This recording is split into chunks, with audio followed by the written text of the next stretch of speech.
Donc, notre réglage ici modifie le contraste. Une courbe en forme de S. Si c'était une courbe en forme de S inversée, ça diminue le contraste. Vous avez compris pourquoi?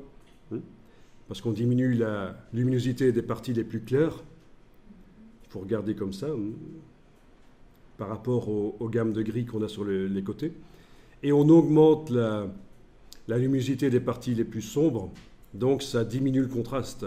Mais si je fais l'inverse, diminuer la luminosité des parties sombres et augmenter la luminosité des parties claires, ça augmente le contraste. Et alors le problème, c'est que ça bouffe le détail. Et alors vous avez la possibilité d'aller mettre un troisième point, là, et de le bouger un peu, de manière à récupérer quand même un peu de détail dans les parties sombres. Même chose dans les parties claires, ça bouffe le détail d'augmenter trop la luminosité, donc vous allez pouvoir mettre un quatrième point ici, et le bouger.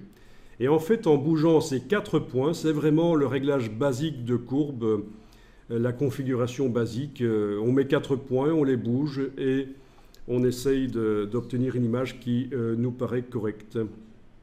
Alors, combien de points est-ce qu'on peut mettre sur la courbe? 16 points.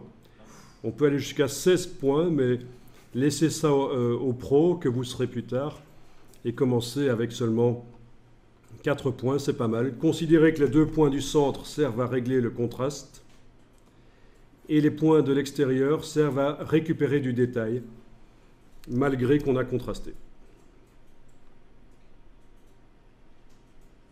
Bon, alors ça n'est jamais définitif, ça peut encore être modifié par la suite, ce genre de choses. Alors il n'y a pas vraiment de règle, parce que chaque image est différente d'une autre, et voilà. Enfin, typiquement, là, vous voyez que ça fonctionne chez moi. Vous voyez que les buildings, là, les fenêtres, elles sont fort sombres. Le fait de bouger un tout petit peu le point ici fait ressortir le détail dans les fenêtres. Voilà.